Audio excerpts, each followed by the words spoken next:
Olá pessoal, em continuidade então aqui a nossa videoaula sobre os embargos de divergência. Na parte 2 do nosso vídeo falaremos então como identificar a peça processual e como se dá a estrutura da peça processual. Também comentaremos o esqueleto ou o boneco que eu vou encaminhar para vocês e o caso prático que nós elaboramos para que vocês pudessem aí em casa elaborar a sua peça, digitalizar e colocar lá no nosso ambiente que conhecer, ok?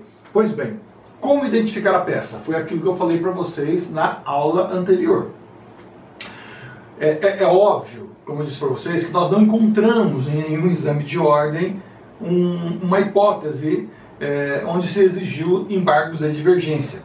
Então, é claro que nós nos valemos daquilo que já é comum observar nos exames de ordem para que possamos então elaborar esse enunciado que consta do nosso caderno de atividades.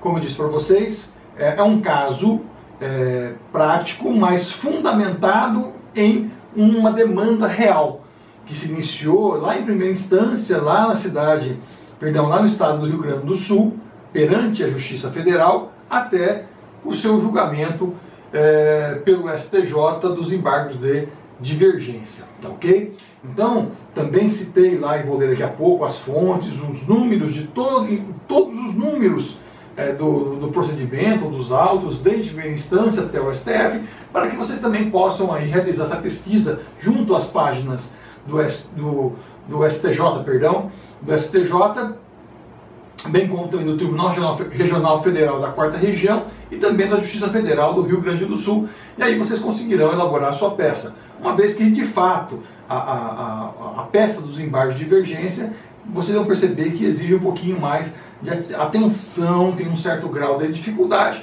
mas o que importa efetivamente na sua fundamentação é você atacar a decisão à luz do acórdão paradigma.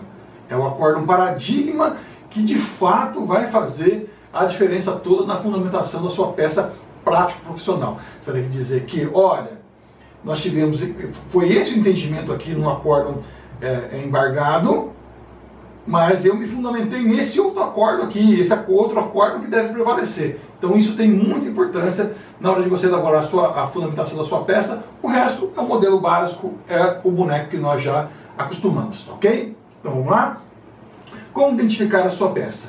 Tá lá então, eu sou o examinador, elaborei a peça prática e você vai perceber que ali no texto o enunciado já traz essa possibilidade. Desde a primeira instância até o STJ ou até o STF, e lá foi proferida uma decisão por um órgão fracionário, por uma das turmas, em contraposição divergente do entendimento para casos idênticos de outra turma. Então você vai bater o olho nisso e você vai ver que se enquadra em uma daquelas hipóteses do artigo 1043, 1 ou 3, como acabamos de ler na aula anterior. Então você vai bater o olho, ver que é aquela hipótese que se trata da hipótese do inciso 1º de dois acórdãos de mérito, tanto paradigma quanto o recorrido, bem como também um de mérito ou outro que não conheceu, desde que tenha enfrentado a matéria, que é justamente esse o caso que nós apresentamos para vocês. Tá ok? Belezinha? Então, vai identificar a peça dessa forma. O examinador vai narrar toda uma trajetória desde primeira instância até chegar no Tribunal Superior, no STJ ou no STF, e vai dizer que nós tivemos então decisões divergentes prolatadas por órgãos fracionários. Belezinha? Tranquilo? Então vamos lá. Estrutura da peça processual: tem uma folha de rosto ou de interposição, certo?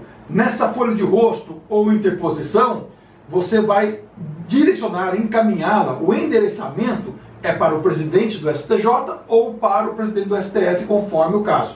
Na nossa hipótese, é para o presidente do STJ, no caso da nossa atividade, ok? Aquela coisa que nós já falamos, número do processo, a nossa qualificação ou preâmbulo, de uma forma bem simples. Não há aqui, a identificação das partes é embargante e embargado. O fundamento legal está lá no artigo 1043, 1 e 3, e também, talvez, na hipótese do parágrafo 3º. Esses são os fundamentos legais dos embargos de divergência. Por que o parágrafo terceiro? Porque o parágrafo terceiro ele traz também uma seguinte hipótese, lá do artigo 43.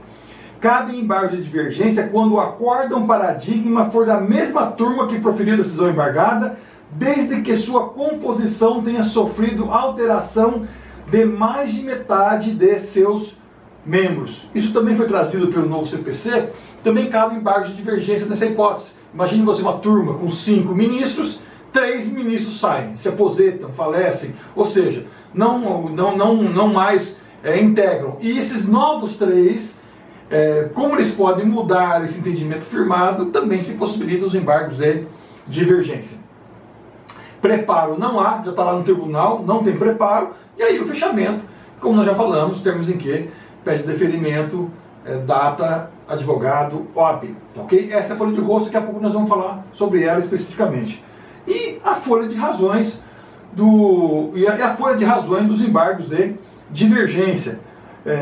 Também dentro daquele modelo, dentro daquela ideia que nós já apresentamos para vocês anteriormente, para que vocês tenham essa facilidade para elaborar sobre esse boneco, sobre esse esboço, esse esqueleto que nós elaboramos para vocês, ok?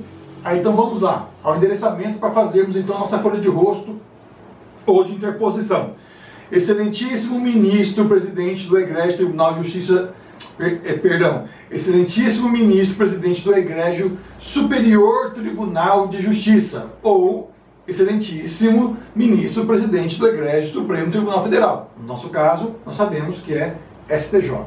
Pula uma linha, espaço, processo número 3 pontinhos, N 3 pontinhos, pula uma linha, o espaço,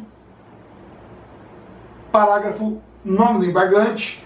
Aí nós vamos seguir aquele modelo padrão que nós já apresentamos para vocês. Inclusive esse modelo está disponível lá no Ambiente Conhecer, esse esqueleto, esse boneco. O nome do embargante, vocês verão lá a peça, já qualificado nos autos do recurso, especial ou extraordinário, que ele promove, ou seja, tudo aquilo que nós já falamos anteriormente, a estrutura da peça, está aqui no boneco, muito bem desenhado, com fundamento no artigo 1043, seja inciso 1, 3 ou parágrafo 3º. Opor embargos de divergência. Consoante as inclusas razões, termos em que pede deferimento, local e data, advogado, OAB. Esse modelo já trouxemos. Esse modelo já trouxemos para vocês anteriormente. E também passamos a então, pula lá mais um espaço após o fechamento da folha de rosto, razões dos embargos de divergência. A mesma regrinha, por uma regra, embargante, embargado. Vocês vão ver lá que nós temos os nomes, o embargante é o João, o embargado é o INSS. Então nós temos toda essa estrutura já bem delineada para vocês no enunciado da nossa questão. Pula uma linha processo, pula outra linha saudação, Egrégio Supremo Tribunal Federal ou Egrégio Superior Tribunal de Justiça. Pula uma linha, doutos ministros. Primeiro item da sua folha de razões, certo? Item 1, ou articulado 1, ou artigo 1, tanto faz, se chama dessa forma. Do cabimento do presente recurso. Eu já coloquei também aqui no boneco para vocês como vocês devem fazer isso. Vocês têm que demonstrar que é cabível o recurso, tendo em vista a prolação de decisões de divergência. Tem que falar, ó, foi proferida tal decisão por essa turma e tal decisão pela outra turma, o que possibilita os embargos de divergência com fundamento no artigo 1043, inciso 1, 2 ou parágrafo 3º. Geralmente, inciso 1 ou 3.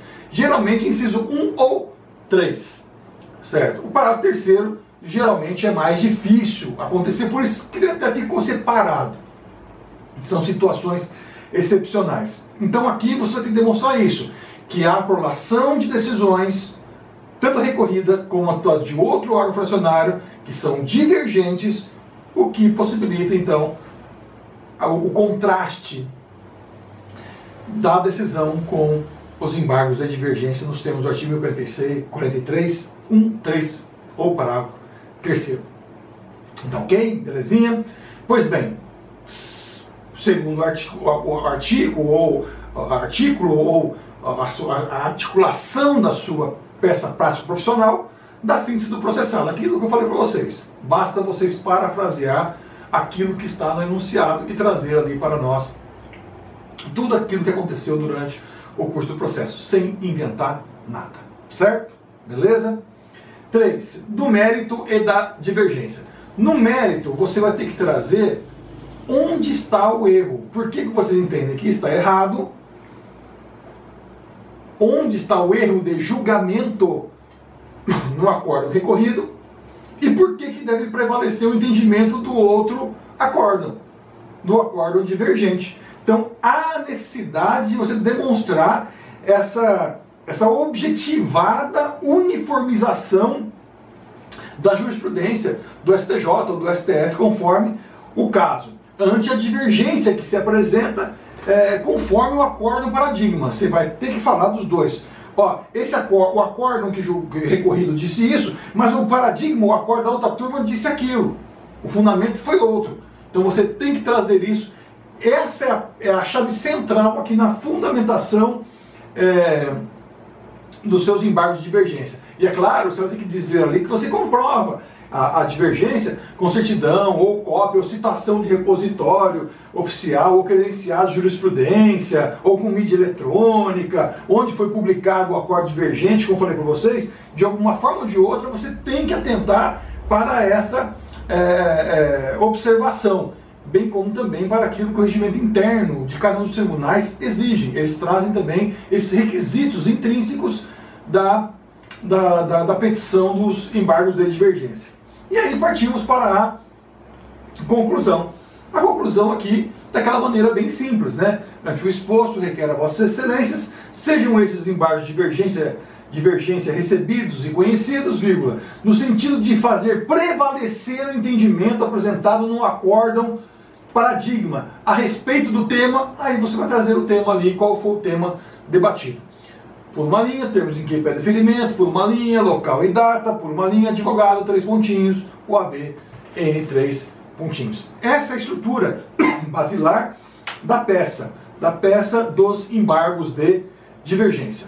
E com isso, nós encerramos essa primeira etapa no primeiro bimestre do primeiro semestre de 2020, é o último das espécies de recurso objeto de prática, de aula prática, e também isso delimita a matéria que nós iremos aí observar em nossa avaliação. Mais uma vez, eu desejo a todos